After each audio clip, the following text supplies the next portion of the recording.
여러분 안녕하십니까. 7월 19일 수요일 넘치는 우리 교회 EQ 81차 시작하도록 하겠습니다. 오늘 이제 81차고요. 그 사도행전 내용의 마지막이라고 보시면 됩니다. 그러니까 사도행전 내용의 마지막이고 그 사도행전 내용의 마지막 뒤에 이어지는 것들이 계속 진행된다. 그리고 오늘까지 왔다라고 보시면 될 것 같아요. 이건 내일 다시 한번 말씀드릴 내용이니까요. 내일 얘기하도록 하겠습니다. 오늘은요. 어제 이 지도 기억나시죠? 어제 이 지도를 안 지우고 한번 더 써먹기로 했습니다. 너무 지도를 잘 그렸기 때문에. 예. 어제부터 3차 전도행 한번 살펴볼게요. 수리아 안디옥에서 배 타고 구브로로 갔다가 밤빌리아 지역을 거쳐서 그렇죠. 안디옥, 이고니온, 루스드라, 더베에서 다시 뒤로 와서 요렇게 오면 1차 요 지역했어요. 2차는 요렇게 올라와서 요렇게 가서 드로아에서 유럽으로 들어가서 고린도에서 배 타고 에베소 들려서 여기 2차. 3차는 다시 이렇게 가서 이번에는 에베소로 가서 올라갔다가 쭉 돌아서 다시 이렇게 돌아와서 에베소에서 요렇게 여기 아니라 에베소에서 여기 에베소 예루살렘까지 이게 3차라고 말씀드렸습니다. 오늘은 이제 뭐냐면 예루살렘에서 체포당합니다. 체포당해서 로마 시민권자였기 때문에 그냥 풀려날 수 있었거든요. 근데 그냥 풀려나지 않고 스스로 뭐라고 얘기했냐면 나 황제한테 가서 나의 억울함을 이야기하겠다라고 소송을 내고 재판을 내는 거죠. 오늘날로 치면. 그래서 최종 결정을 황제가 내리도록 그렇게 합니다. 그래서 이 예루살렘에서 배 타고 이제 로마까지 가는 거예요. 근데 이렇게 그냥 슝 가는 게 아니라 계절도 날씨도 다 계산을 해야 되잖아요. 오늘날 같지 않으니까. 근데 여기서 출발을 해가지고 요렇게 가서 요렇게 들려서 이 그레데 섬에 들렸다가 이제 여기서 이제 로마를 가는데 쭉 가다가 풍랑을 만나죠. 유라굴로라고 하는 풍랑을 만납니다. 그래서 그 풍랑을 만나서 어디에 멈추냐면 이 로마, 이탈리아 앞에 이 시칠리 섬이 있고요. 그리고 요 앞에 조그만 섬이 하나 있어요. 여기가 이제 무슨 섬이냐면 멜리데 섬입니다. 멜리데 섬. 이 멜리데 섬인데 이 멜리데 섬을 오늘 우리는 뭐라고 부르냐면요. 몰타라고 부릅니다. 여러분 유럽 여행 쪽 아마 검색해 보신 분들은 몰타 공화국 이렇게 아마 있는 걸 아실 거예요. 섬이 6개로 이루어져 있는 유럽의 남쪽에 있는 섬인데 정말 아름답다고 그래요. 그래서 신혼여행들도 이 몰타로 굉장히 많이 가고 정말 아름답다고 그래요. 이 아름다운 이 섬이 오늘날 성경에서는 멜리데라고 불리는 섬이라는 겁니다. 그래서 여기서 이렇게 쭉 가서 여기 들려서 거쳐서 여기 이제 그르데 섬에 있는 데가 미항이라는 곳이 있고요. 쭉 와서 풍랑 만나고 멜리데 섬에서 여기서 3개월 동안 있다가 이제 이렇게 해서 쭉 올라가서 로마에 도착하는 거. 이제 이게 사도행전 마지막에 나오는 로마 전도 여행이 되는 겁니다. 이 로마에까지 가는 길도 굉장히 험난했죠. 이 인소라는 백부장이 있었는데, 바울이 그렇게 얘기했어요. 되게 위험하다. 이거 가면 이제 큰일 사고 난다. 라고 얘기했을 때, 백부장이 선주와 이 선장의 말을 이 바울의 말보다 더 믿죠. 당연한 거 아니겠습니까? 죄수의 말보다는 선주와 선장의 말을 더 믿겠죠. 그렇게 선주와 선장의 말을 믿고 출발했다가 완전히 박살나고 그 상황에서 바울이 하나님으로부터 이제 말씀을 듣죠. 배는 상하겠고 화물은 상하지만 이제 너희들의 목숨은 이제 잃어버리지 않을 거다라는 얘기를 하죠.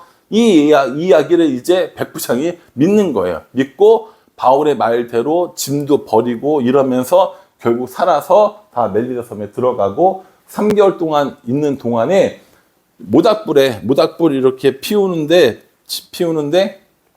나뭇가지를 하나 이제 이렇게 바울이 잡아가지고 나뭇가지를 모닥불에다가 집어넣는 거예요.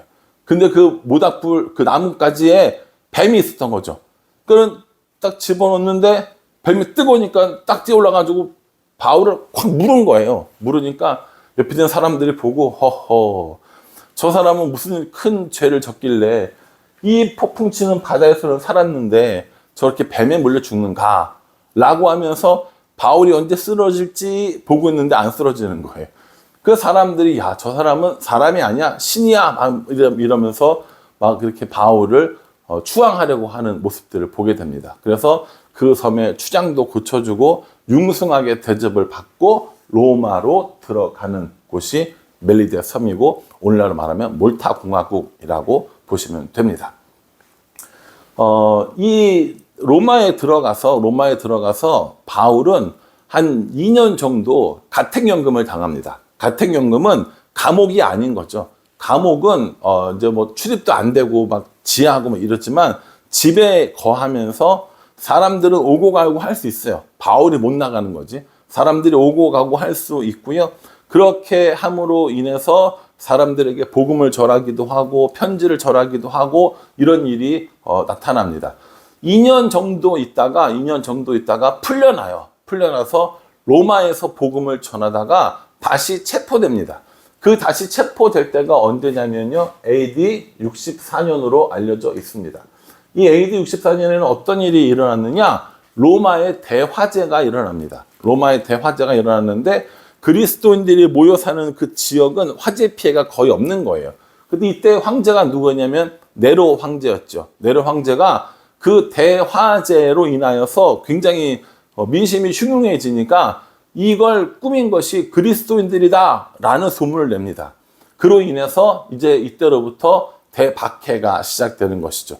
우리한테 이 네로 황제는 좀 익숙하죠. 영화에서나 뭐 책에서나 이런 것들이 굉장히 많이 있기 때문에 되게 이제 익숙한데, 이 네로 황제가 처음에는 정치를 잘했어요. 잘했고, 뭐랄까요, 좀 시민들에게 이렇게 지지도 받고 그랬다고 합니다. 근데 점점 이 광기가 더 많아지면서 결국에 네로가 불을 지른 것이 아니냐, 이런 시적 영감을 얻기 위해서 불을 지른 것이 아니냐라는 이야기도 듣는다고 합니다. 어쨌든 간에 이 네로에 의해서 AD 64년에 체포당합니다. 바울은 체포당하고요. 감옥에서 투옥 생활을 하죠. 그때 감옥 투옥 생활은요, 가택연금과는 달리 정말 지하에 깊은 곳에 있는 그런 뭐랄까요, 좀 정말 오늘날 우리가 생각하는 그런 감옥의 모습이었다고 합니다.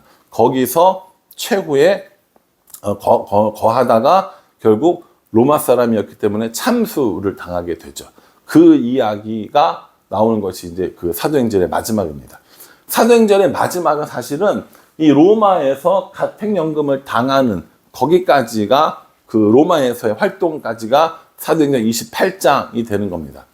그 28장 그 이후에 계속해서 교회가 확장되는 모습을 보여주잖아요. 그래서 우리를 뭐라고 얘기하냐면 사도행전 29장을 쓰는 사람들이라고 이야기합니다.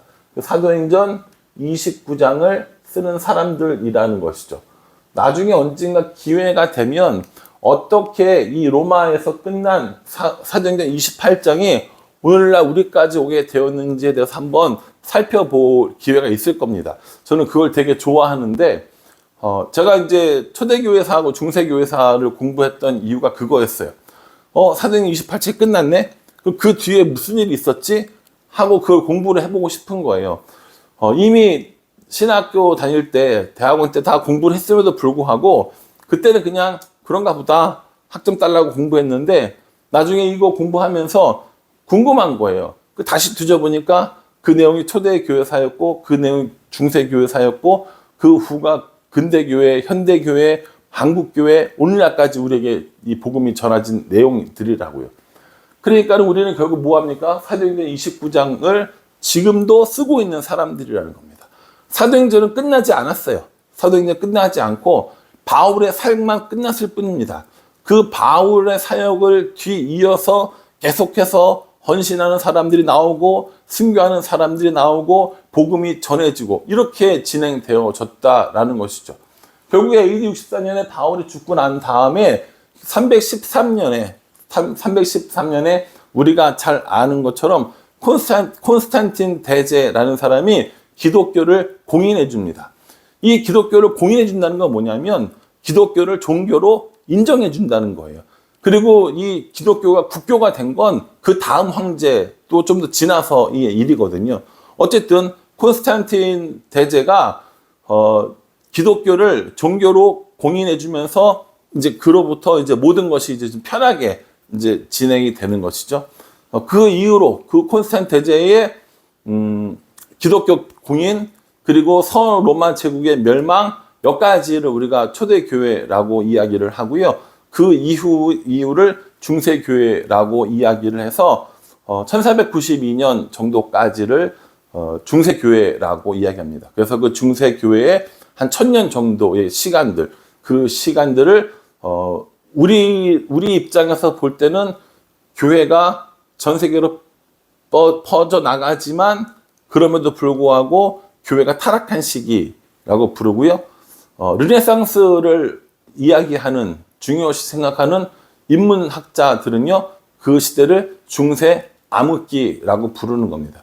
그 시기가 지나고 나서 콜럼버스가 신대륙을 발견을 하고 또 르네상스가 일어나고 여러 가지로 쭉 이어져 오다가 근대 교회가 탄생이 되고 영국에서 메이플라워호를 타고 미국으로 가서 거기서 정착을 하고 미국이 만들어지고 거기서 선교사가 파송이 되고 우리나라에 복음이 들어오고 이 과정을 통해서 결국 2023년 7월 19일 여기까지 넘치는 우리 교회까지 복음이 증거되었다는 겁니다.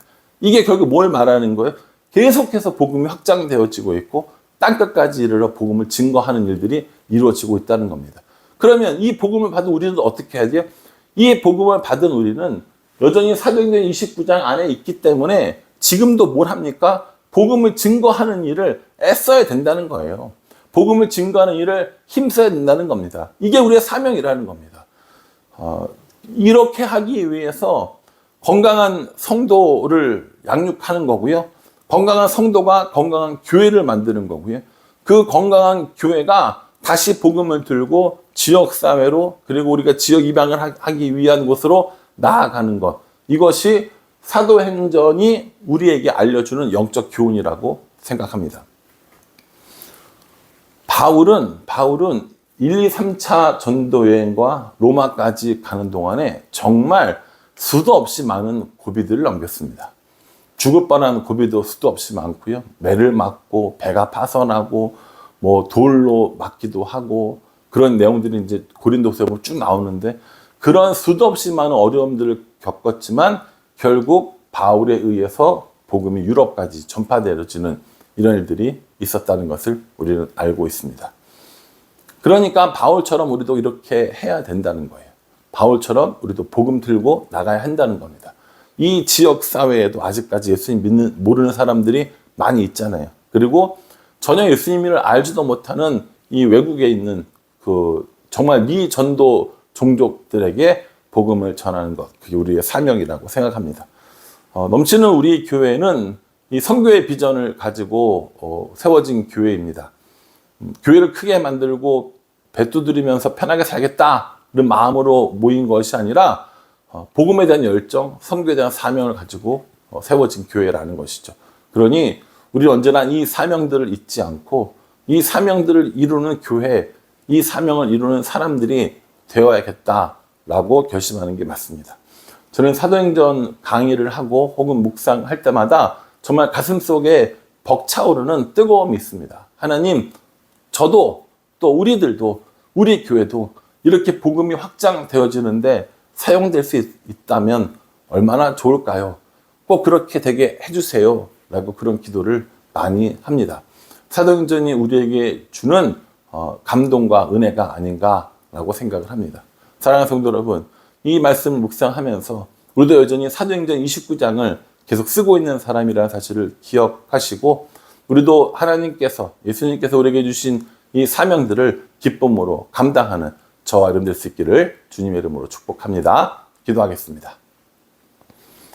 하나님, 사도행전 29장이 여전히 쓰여지고 있음을 우리는 잘 알고 있습니다. 사도 바울을 비롯한 믿음의 조상들에 의해서 우리까지 복음이 전해지고 이렇게 복음 안에서 살게 하셨사오니 우리도 예수님의 그 말씀을 따라 복음 전하는 자로 증인으로 살아갈 수 있도록 저와 우리와 우리 교회를 인도하여 주시옵소서.